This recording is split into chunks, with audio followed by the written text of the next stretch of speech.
Magandang araw mga kapiso wifi. Sa video ito tayo po ay mag-unbox ng switch para sa ating piso wifi. So tamang tama po ito para sa multiple access points at sa VLAN setup po. Pero bago po natin simulan ang video ito ay intro muna tayo guys.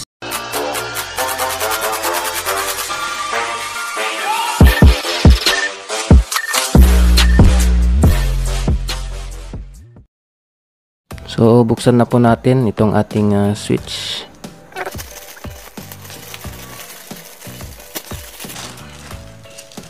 Ayan, so naka bubble wrap po siya. So very good po si seller dito kasi po secured po yung ating item.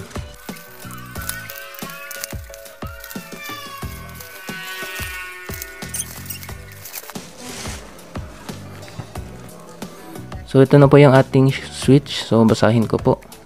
So ito po ay TP-Link. So 5 port po siya. And then 10100 Mbps. So ito po yung meaning ng 10100 Mbps. The term 10100 base refers to an Ethernet connection that supports both 10 Mbps megabits per second and 100 Mbps data transmission rates. So ito po ay desktop switch. Ayan. So plug and play up to 200 Mbps. Ayan. Up to 200 pa daw siya. Ayan, fanless. Wala siyang fan and green tech. So ito po yung kanyang specification. So ayan. Basahin nyo na lamang po. Paki-pause na lang po yung video at basahin nyo po. Ayan, ito naman yung kanyang likuran. Ayan. So, ito yung kanyang parang diagram po niya. So, internet, router, and then ito na po yung inyong switch. And then dito sa switch ko connect yung inyong desktop, game console, NAS, IPTV, mga and etc. po. Mga gumagamit po ng LAN cables po. Dito nyo lamang po isasalpak. Ayan. So plug and play lamang po to. So ito po ay unmanaged switch at ito rin po ay non-gigabit switch. Ayan. So pag unmanaged po ay hindi na po kailangang i-configure yung switch. So yung managed switch po ay kailangan pa pong i-configure. So ito po plug and play na lang po siya. So buksan po natin, tignan po natin yung pinaka switch or pinaka item po natin.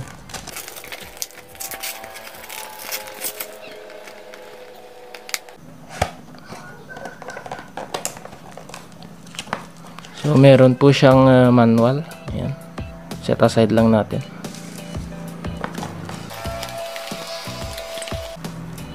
So ayun. Tignan natin yung baba. So ito na po yung pinaka switch nya. So maliit lang po pala siya. Ito po yung kamay ko. Ayan. So maliit lang po. Ayan siya guys. Ayan.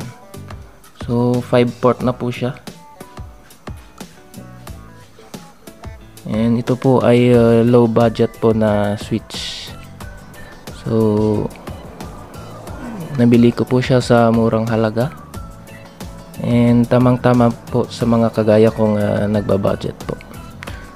So pag nagkapera po ay mag-upgrade po tayo sa giga switch or sa gigabit switch po. At ito naman po yung kanyang adapter or pinaka power cord. So ito po yung magsusupply ng power dito sa ating switch. So ilalagay po natin siya dito. So tara po at install po natin sa labas at masubukan na po natin sa ating piso wifi. So tara po.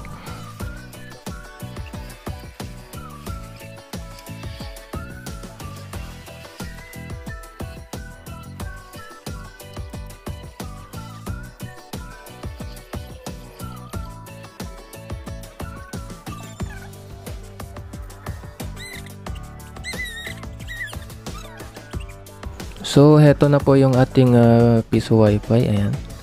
So naikabit ko na rin po yung ating switch. Ayan po yung ating switch. Ayan siya guys. So itong LAN cable na to, papunta po yan sa ating PoE adapter ng ating AP or access point.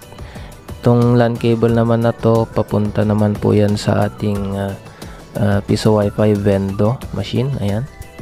And yung isang LAN cable naman po, papunta po yan sa ating internet. Ayan siya guys. So yan po yung aking setup. So pwede pong kahit anong port po dyan yung ilagay nyo po. So ilagay nyo lamang po yung ISP, yung sa Vendo and sa AP po natin or access point. So andun po yung ating access point sa labas. So ganyan lang po kadaling mag-setup ng switch para sa ating piso wifi na naka VLAN setup po. Ayan siya guys. Hanggang dito na lamang po itong aking video, and I hope po na may natutunan na naman po kayo sa aking video. Please subscribe po kayo sa aking YouTube channel Ondong TV, and hit nyo na rin po yung notification bell para po lagi kayong updated sa mga bago ko pang i-upload na mga videos. Maraming salamat po and peace out!